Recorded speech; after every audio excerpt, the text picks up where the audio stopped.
السلام علیکم ورحمۃ اللہ وبرکاتہ۔ الحمد للہ رب العالمین والصلاة والسلام علی نبینا محمد وعلى آلہ وصحبہ اجمعین۔ یقول اللہ سبحانہ وتعالی فی کلامہ المجید: اعوذ باللہ السمیع العلیم من الشیطان الرجیم، بسم اللہ الرحمن الرحیم۔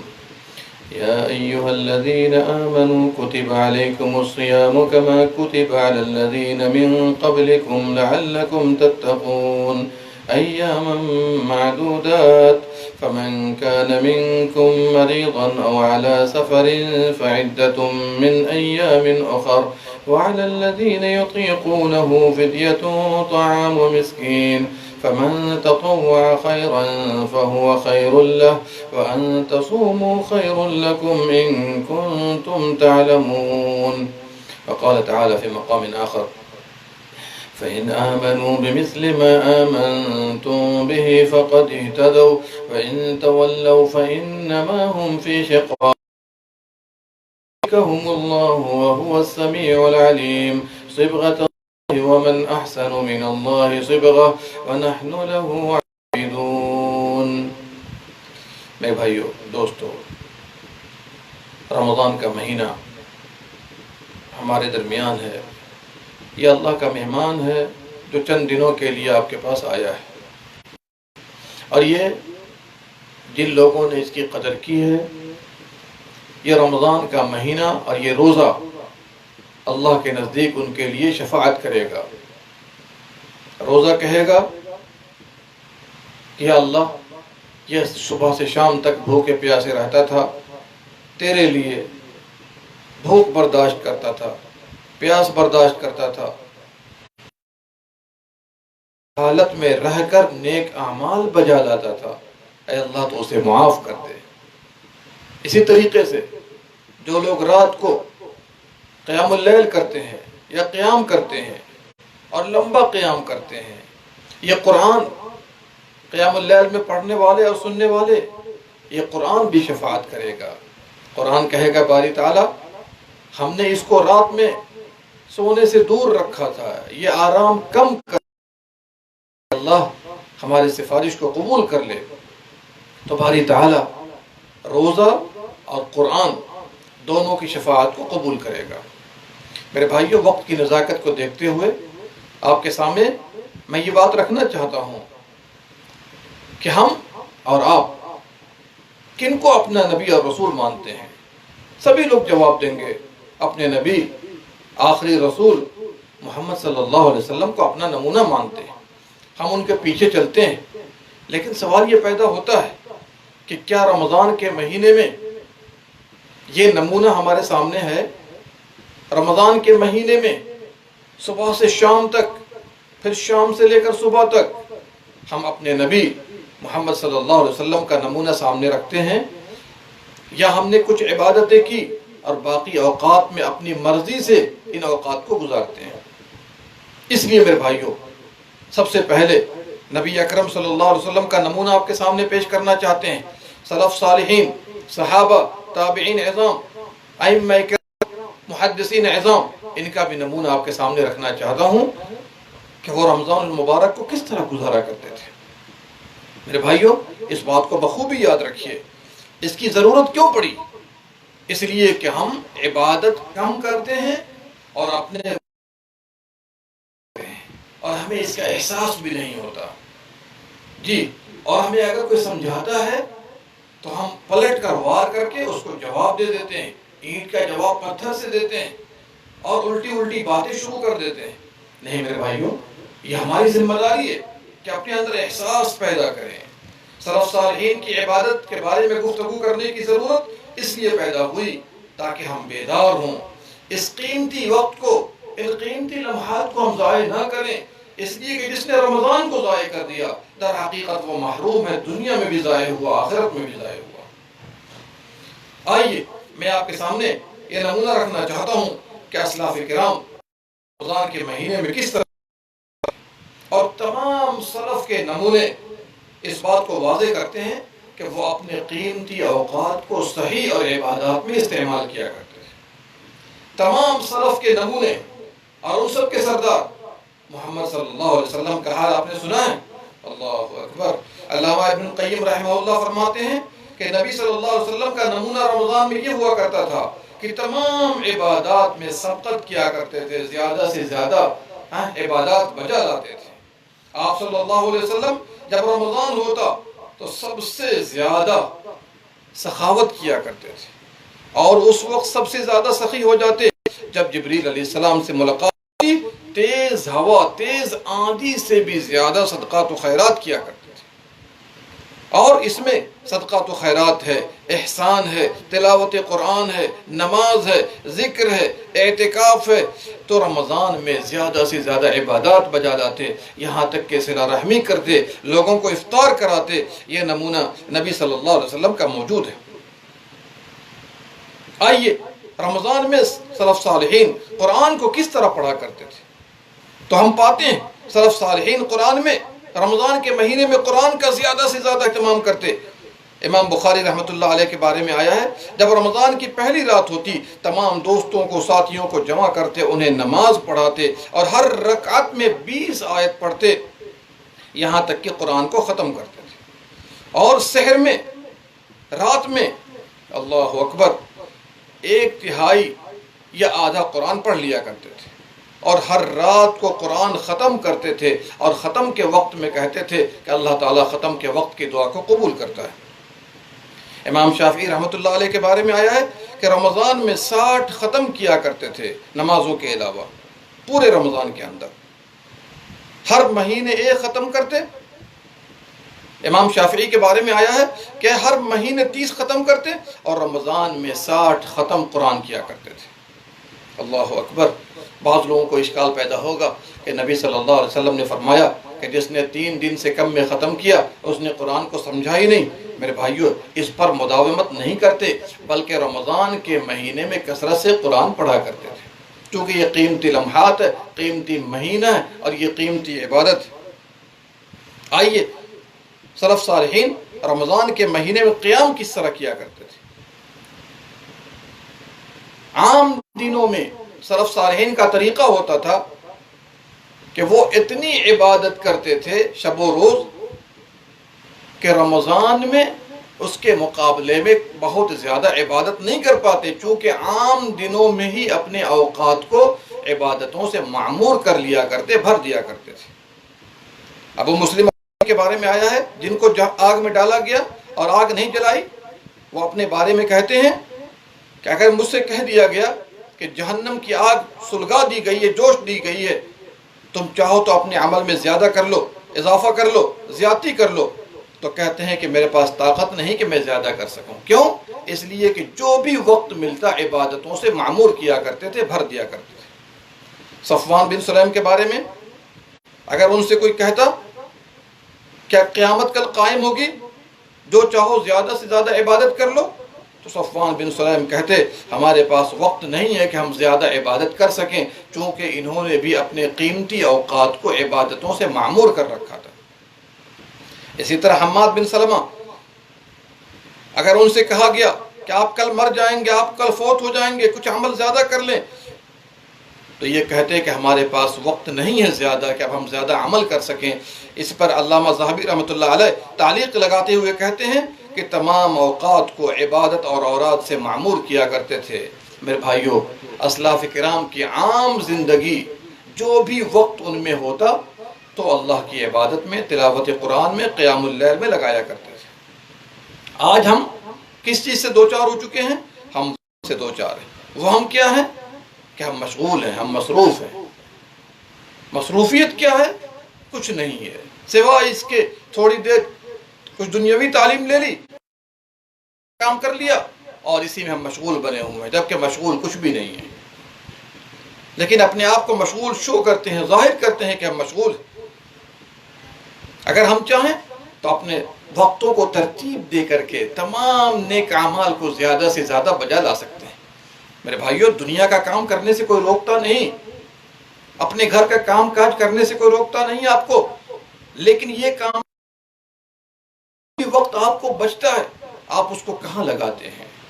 جی، کیا آپ رشتہ داروں کو فون کرتے ہیں؟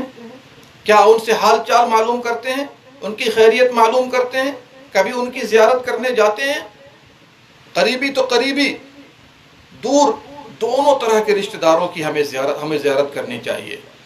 کچھ تحفہ تحائف پیش کیجئے. یہ صلہ رحمی اللہ تعالیٰ کو بہت پسند ہے.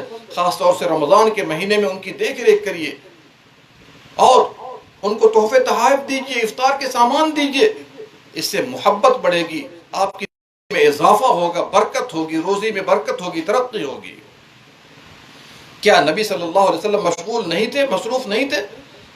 جبکہ وہ 9 بیویوں کے مالک تھے، 9 بیویوں کے شوہر تھے، اس امت کے مدبر تھے، اس امت کے مربی تھے، اس امت کے کام کاج کو دیکھا کرتے تھے. دن میں مسلمانوں کو سکھاتے تھے، غیر مسلموں کو اسلام کی دعوت دیتے، اور رات کو اللہ کے سامنے کھڑے ہو جایا کرتے تھے. تمام جیوش کی، تمام لشکروں کی ترتیب دیا کرتے تھے. لیکن اس کے باوجود اپنی ذاتی زندگی میں عبادتیں اللہ اکبر کوٹ کوٹ کر بھری ہوئی تھی. کسی بھی عبادت میں سستی نہیں کرتے تھے. آج بھی ایسے نیک لوگ موجود ہیں، تمام کام کاج کو کرنے کے بعد اپنی ذاتی زندگی کو عبادتوں سے، برکتوں سے لبریز اور پر کر رکھیں. کام آ جائے لیکن ان کی ذاتی عبادت میں ان سے کوئی فرق نہیں پڑتا ہے. جو ورد ہے، جو وظائف ہیں، جو اذکار ہیں، جو دعا ہے، جو قرآن کی تلاوت ہے، وہ جاری و ساری ہے سال کے 360 دنوں میں. رمضان میں اور زیادہ سبقت کیا کرتے تھے. آئیے، جس نبی کا آپ نے کلمہ پڑھا ہے ان کا نمونہ میں آپ کے سامنے رکھنا چاہتا ہوں. اس نمونہ کو پیش کرنے والے کون ہیں؟ عوف بن مالک اشجعی رضی اللہ عنہ. وہ نبی صلی اللہ علیہ وسلم کی تہجد کی نماز کا نمونہ پیش کر رہے ہیں. وہ فرماتے ہیں کہ آپ صلی اللہ علیہ وسلم نے ایک رات کو سورہ بقرہ کا آغاز کیا، کسی آیت سے گزرتے، اگر وہ رحمت کی آیت ہوتی ٹھہر جاتے، اللہ تعالیٰ سے مانگتے تھے، سوال کیا کرتے تھے. عذاب کی آیت سے گزرتے، اللہ سے پناہ مانگتے. پھر آپ نے رکوع کیا، سورہ بقرہ پڑھ گئے، رکوع کیا اور قیام کے برابر رکوع کیا. رکوع میں کہتے سبحان ذی الجبروت والملکوت والکبریاء والعظمہ، بار بار پڑھتے رہے. پھر سجدہ کیا، رکوع کے برابر سجدہ کیا، سجدے میں کہتے سبحان ذی الجبروت والکبریاء والعظمہ، اللہ اکبر. پھر اس کے بعد سورہ آل عمران کی تلاوت کی، پھر اس کے بعد سورہ اس کے مانند پڑھا. یہ مختلف رکعتوں میں یہ لمبی لمبی تلاوتیں اس بات کو واضح کرتی ہیں کہ نبی صلی اللہ علیہ وسلم ہماری طرح علم تری کیف سے قیام اللیل کو شروع نہیں کرتے. علم تری کیف سے شروع کیا اور 10 رکعت میں ختم کیا، پھر علم تری کیف پھر ختم کیا. اس طرح سے تلاوت نہیں کیا کرتے تھے. عائشہ رضی اللہ عنہا نبی صلی اللہ علیہ وسلم کی تہجد کی نماز، قیام کی نماز، اس کا حال پیش کرتی ہیں. وہ فرماتی ہیں کہ رسول اللہ صلی اللہ علیہ وسلم عشاء کے بعد سے لے کر فجر تک رات کو آرام کرتے ہوئے 11 رکعت پڑھتے تھے. 11 رکعت پڑھتے تھے، اللہ اکبر. ہر 2 رکعتوں پر سلام پھیرتے، 1 رکعت وتر پڑھتے، اللہ اکبر. لمبی لمبی رکعت ہوتی تھی، اتنی لمبی نماز ہوتی تھی کہ پاؤں مبارک پھٹ جاتا تھا. ایک مرتبہ اماں عائشہ نے کہہ دیا، اے اللہ کے نبی صلی اللہ علیہ وسلم اتنی محنت، اتنی جتن، اتنی لمبی لمبی رکعتیں کیوں پڑھتے ہیں؟ آپ صلی اللہ علیہ وسلم نے فرمایا کہ میں اپنے رب کا شکر گزار بندہ ہوں، جبکہ آپ تو بخشے بخشائے تھے. یہ رب کی شکر گزاری ہے کہ رب آپ کو توفیق دے رہا ہے، کام کیجئے. آئیے ایک اور صحابی سے سنتے ہیں کہ نبی صلی اللہ علیہ وسلم کا قیام کس طرح ہوتا تھا. لمبی حدیث کے اندر انہوں نے پیش کیا کہ ایک رات میں نبی صلی اللہ علیہ وسلم کے ساتھ نماز میں تھا. 2 ہلکی رکعت پڑھی، پھر اس کے بعد 2 لمبی لمبی لمبی رکعت پڑھی، پھر 2 رکعت پڑھی جو اس سے کم تھی، پھر 2 رکعت پڑھی جو اس سے کم تھی، پھر 2 رکعت پڑھی جو اس سے کم تھی، پھر 2 رکعت پڑھی جو اس سے کم تھی، پھر 1 رکعت وتر پڑھ کے نے طاق بنا دیا. اس کو امام مسلم نے روایت کیا ہے. چلیے عبداللہ بن مسعود سے پوچھتے ہیں کہ نبی صلی اللہ علیہ وسلم رات کو قیام کس طرح کرتے تھے؟ تو انہوں نے فرمایا ایک رات میں نے نبی صلی اللہ علیہ وسلم کے ساتھ نماز پڑھی، فَأَطَالَ، آپ نے بڑی لمبی نماز پڑھی، حَتَّى حَمَمْتُ بِأَمْرٍ سُوءٍ، یہاں تک کہ میں نے برے کام کا ارادہ کر لیا.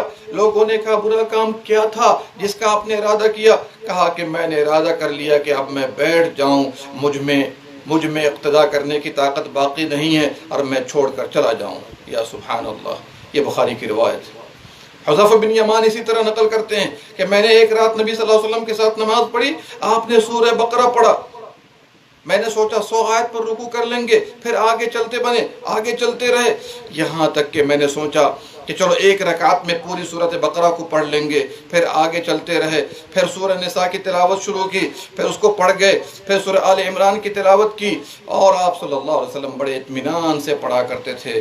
جب آیت پر گزرتے جس میں تسبیح ہوتی تسبیح کرتے، سوال والی آیت سے گزرتے سوال کرتے، پناہ والی آیت سے گزرتے پناہ مانگتے، پھر رکوع کیا، پھر رکوع میں سبحان ربی العظیم کہنے لگے، قیام کے برابر رکوع کیا، اللہ لمن حمدہ، پھر لمبے کھڑے رہے رکوع کے برابر، پھر سجدہ کیا، سبحان ربی الاعلیٰ کہا، اور سجدہ بھی قیام کے قریب تھا۔ اس کو امام مسلم نے روایت کیا۔ میرے بھائیوں، یہ چند نمونے ہم نے آپ کے سامنے پیش کیے ہیں۔ یہ عام دنوں کی بات ہے، چاہے کہ رمضان کی بات کروں، اللہ اکبر، رمضان کے بارے میں تو صحابہ کرام نے یہاں تک نقل کر دیا، 3 رات آپ نے جماعت سے تراویح کی نماز پڑھائی، 3 رات، 27 کی رات کو اتنی لمبی نماز پڑھی کہ صحابہ کرام کو سحری فوت ہو جانے کا اندیشہ ہو گیا، سحری فوت ہو جانے کا اندیشہ ہوا۔ آج ہماری نماز رمضان کے مہینے میں رات کو تراویح کی نماز کیسی ہوتی ہے؟ شروع کرتے ہیں، کوشش ہوتی ہے کہ آدھے گھنٹے کے اندر ختم ہو جائے، کوئی مزہ نہیں آتا، کوئی لذت نہیں ملتی، صرف ایک ہی فکر ہوتی ہے کتنا جلدی قرآن ختم ہو جائے۔ ایسے حافظ کو تلاش کرتے ہیں جو سپر فاسٹ ٹرین ہو، جو جتنی جلدی تیز پڑھا دے اس کے پیچھے لگ جاتے ہیں۔ 5 دن کی تراویح، 7 دن کی تراویح، 3 دن میں ختم، شبینہ، اور کیا کیا ہم نے اس بوجھ کو اتارنے کے لیے ایجاد کر دیا ہے۔ یا سبحان اللہ، اسلاف کرام، نبی صلی اللہ علیہ وسلم کی نماز کو دیکھیے اور اپنی نماز کو دیکھیے، صرف نام ملے گا لیکن کام ملے گا۔ یہ تو ہم نے آپ کے سامنے پیش کر دیا نبی صلی اللہ علیہ وسلم کے بارے میں۔ آئیے صحابہ کرام، خلفائے راشدین کے بارے میں دیکھتے ہیں، تابعین کے بارے میں دیکھتے ہیں۔ اللہ اکبر، جبکہ ان پر خلافت کا بوجھ تھا، ان کے بیوی بچے بھی تھے، سب کچھ دیکھ ریکھ کرتے ہوئے، اس کے باوجود یہ ہیں عمر بن خطاب رضی اللہ عنہ، رات کو لمبا قیام کرتے، لمبی نماز پڑھتے، یہاں تک کہ جب اخیر رات ہو جاتی اپنے اہل خانہ کو جگاتے، اپنے اہل خانہ کو جگاتے، ان سے کہتے الصلاۃ الصلاۃ، صرف اپنے نماز نہیں پڑھتے بلکہ بیوی بچوں کو اٹھا کر ان سے بھی نماز پڑھوایا کرتے تھے۔ علی بن ابی طالب رضی اللہ عنہ کے بارے میں آپ نے سنا ہوگا، انہوں نے کہا آخرت کا سفر بڑا طویل ہے، اس کے لیے رات کو اٹھنا اور عبادت کرنا ضروری ہے۔ حالانکہ ان کے وقت میں بڑے فتنے تھے، بڑے مصائب تھے، بڑی لڑائیاں چل رہی تھی مسلمانوں کے درمیان، اس کے باوجود ان کے پاس ایک آدمی آئے، رات کو تو دیکھا کھڑے ہو کر علی رضی اللہ عنہ نماز پڑھ رہے تھے، کہا اے امیر المؤمنین، دن کو تو آپ روزے سے رہتے ہیں، رات کو اللہ کے سامنے کھڑے ہو رہتے ہیں اور تھکتے نہیں ہیں؟ کہا علی کیا تھکے گا، علی کو جہنم سے بچنا ہے، علی کو جہنم سے بچنا ہے تو اللہ رب العالمین کو راضی کرنا ہوگا عبادتوں کے ذریعے۔ یہ عمر بن عبدالعزیز رحمۃ اللہ علیہ، جن کو 5واں خلیفہ کہا جاتا ہے، اپنے ایام خلافت میں کہتے ہیں، اور ان کی بیوی فاطمہ نقل کرتی ہے کہ جب عشاء کی نماز پڑھتے اپنی جگہ پہ بیٹھ جاتے، پھر دونوں ہاتھ اٹھاتے، روتے رہتے، دعا کرتے، روتے رہتے، یہاں تک کہ آنکھ غالب آ جاتی، تھوڑی دیر سو جاتے، پھر اس کے بعد اٹھ جاتے، پھر دونوں ہاتھ اٹھا کر دعا مانگتے، یہاں تک کہ آنکھ بند ہو جاتی۔ اس طرح سے دعا کرتے کرتے اور نماز پڑھتے ہوئے رات گزار دیا کرتے تھے۔ کیوں؟ ان کو فکر تھی کہ ہم جہنم کی آگ سے بچ جائیں۔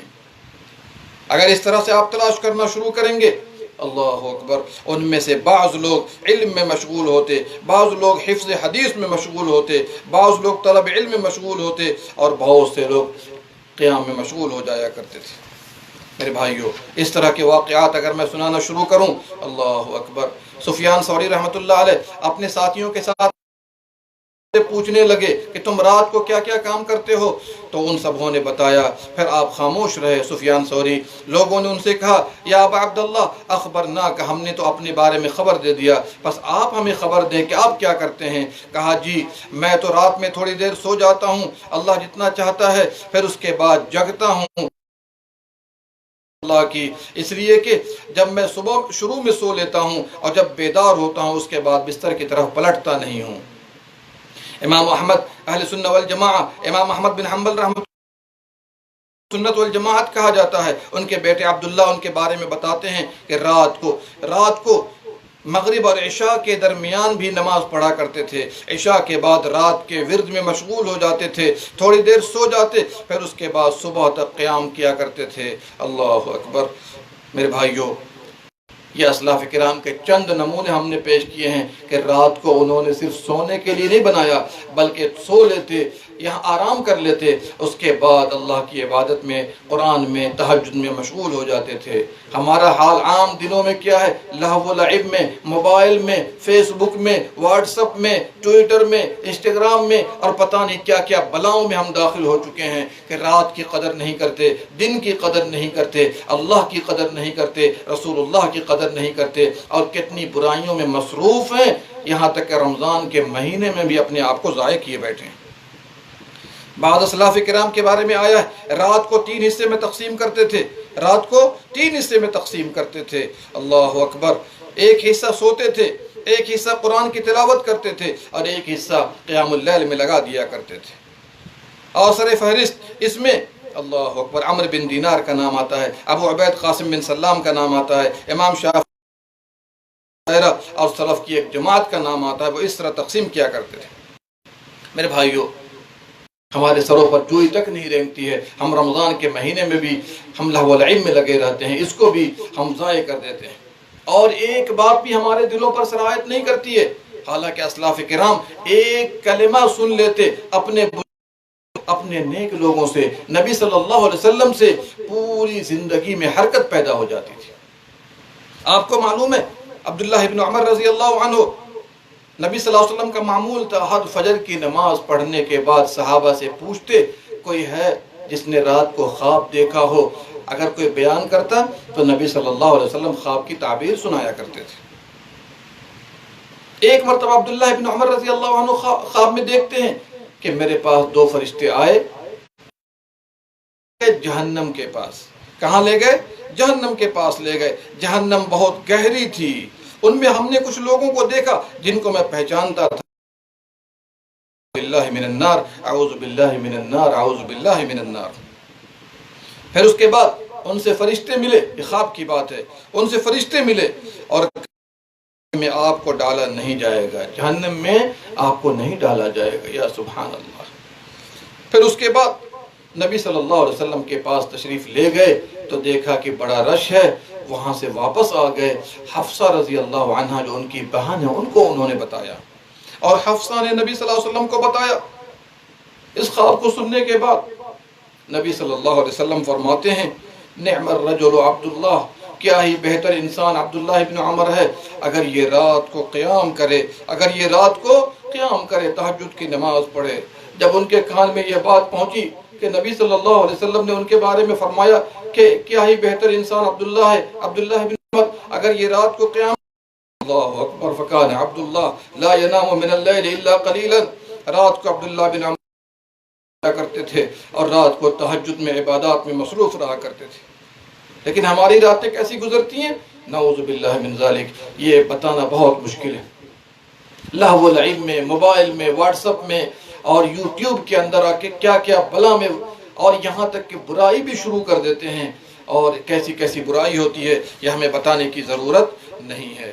یہ چند نمونے تھے قیام اللیل کے تعلق سے، اور قیام اللیل کے بارے میں اگر ایک حدیث اور پیش کر دوں چونکہ وقت بھی کم ہے۔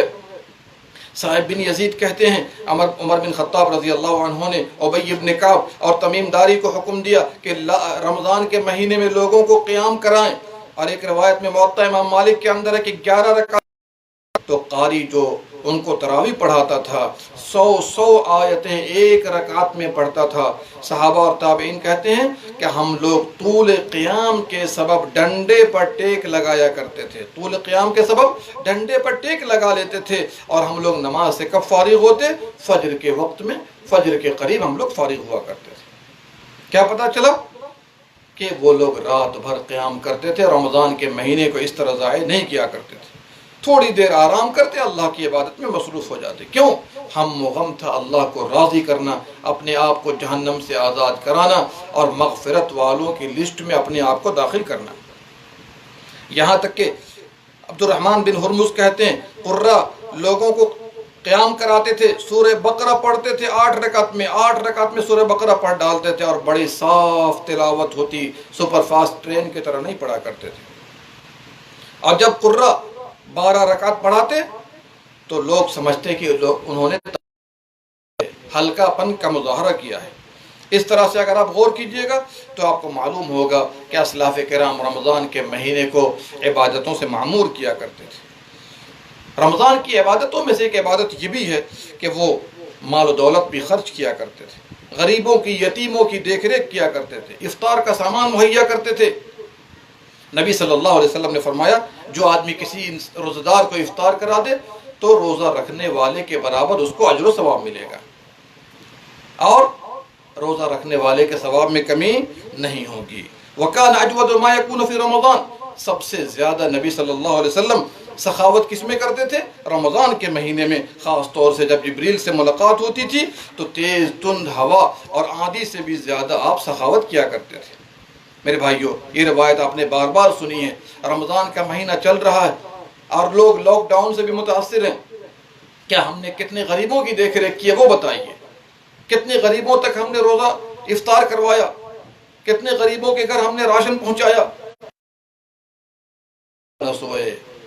اگر آپ افطار کے آئٹم میں تھوڑی کمی کر دیں گے، آپ کے ذریعے غریب لوگ خوش ہو جائیں گے، ان کا دل خوش ہو جائے گا، ان کا رواں رواں۔ آئیے، اور مختلف حالات میں اسلاف کرام اور بھی نیک اعمال کیا کرتے تھے، اور رمضان کے مہینے کو اس کے لیے بہت اچھا موسم اور سیزن سمجھا کرتے تھے۔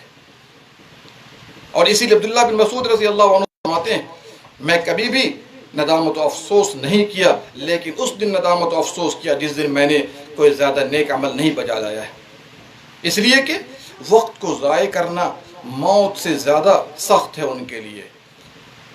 اس لیے کہ انسان مر جائے گا تو انشاءاللہ داخل ہوگا، لیکن وقت کو ضائع کر کے اللہ کی عبادت سے دور ہو کر وہ جہنم کی طرف جا رہا ہے۔ اسی لیے میں آپ سے کہوں گا وقت کی نزاکت کو دیکھتے ہوئے کہ رمضان کے مہینے میں زیادہ سے زیادہ نماز کا، فرض کا، نوافل کا، سنن کا اہتمام کیجیے۔ دوسری بات، روزے کو تمام لغویات سے پاک و صاف کر لیجیے۔ تیسری بات، قرآن کی تلاوت زیادہ سے زیادہ کیجیے اور قرآن کو سمجھ بوجھ کر پڑھیے، اس لیے کہ جو آدمی قرآن کو پڑھتا ہے اجر و ثواب تو بہت ہے، لیکن سمجھنے کا، تدبر، اللہ اکبر، اس کے بارے میں کیا پوچھنا ہے۔ اسلاف کرام پڑھتے تھے اور سمجھتے تھے اور اپنی زندگی میں اس کو نافذ کیا کرتے تھے۔ پھر اس کے بعد تہجد اور تراویح کا اہتمام کیجیے، اور کوشش کیجئے کہ لمبا قیام ہو، لمبی رکعتیں ہو، لمبی تلاوت ہو، لمبے رکوع اور سجود ہو، جیسا کہ نبی صلی اللہ علیہ وسلم کا طریقہ تھا۔ ام عائشہ رضی اللہ عنہ کی روایت آپ نے بار بار سنی ہے۔ ام عائشہ کیا فرماتی ہیں؟ 4 رکعت پڑھتے فلا تسل عن حسنہن وطولہن، اس کے حسن کو اور طول کے بارے میں نہ پوچھو، پھر 4 رکعت پڑھتے اس کے حسن اور اس کی لمبائی کے بارے میں سوال نہ کرو، پھر 3 رکعت وتر پڑھا کرتے تھے۔ اللہ اکبر۔ میرے بھائیوں، رمضان کو کیسے گزارنا یہ نمونہ سامنے رکھیے۔ الم تری کیف، اور اس طرح کی چھوٹی چھوٹی صورتیں پڑھ کر ختم کر دینا کافی نہیں ہے۔ آئیے کچھ لمبی نماز پڑھیے، کچھ لمبی تلاوت کیجئے، یہاں تک کہ اگر آپ زبانی نہیں پڑھ سکتے ہیں، زیادہ یاد نہیں ہے، تو شریعت کی طرف سے یہ بھی رخصت ہے کہ آپ قرآن کو دیکھ کر پڑھ سکتے ہیں، لیکن لمبی عبادت کیجئے تاکہ باذن اللہ تعالی یہ رمضان نیکیوں کا سیزن ہو، اور انشاءاللہ اس میں ہماری اور آپ کی مغفرت ہو سکے اور ہم زیادہ سے زیادہ اس میں ثواب لے سکیں۔ اس کے بعد اذکار کا بھی اہتمام کیجیے، رات کو سونے سے قبل کے اذکار، صبح شام کے اذکار، ہر فرض نماز کے بعد کے اذکار، اس طرح استغفار کا اہتمام کیجیے۔ سید الاستغفار ہے، عام استغفار ہے، افطار کے وقت دعا کیجیے، جب بھی موقع ملے دعا کیجیے، دعا کی قبولیت کا مہینہ ہے۔ اس طرح سے جو بھی عبادتیں ہیں ہمارے سامنے میں ایک روٹین بنا لیں تاکہ اس روٹین کے حساب سے اللہ کی عبادت کر سکیں۔ اللہ سبحانہ و تعالی ہم سب کو کہنے سننے سے زیادہ عمل کرنے کی توفیق دے، ہم سب کے گناہوں کو معاف فرما دے، اس ماہ مبارک کو ہمارے لیے مبارک بنائے، اور اس ماہ میں زیادہ سے زیادہ عبادات بجا لانے کی توفیق دے، اور باری تعالی شرف قبولیت سے نوازے، آمین یا رب العالمین۔ اللہم صلی علی نبینا محمد وعلی آلہ وصحبہ اجمعین۔ باذن اللہ تعالی کل ملاقات ہوگی سعودی ٹائم سے 1 بجے، انڈین ٹائم سے 3:30 بجے۔ اللہم صلی علی نبینا محمد وعلی آلہ وصحبہ اجمعین۔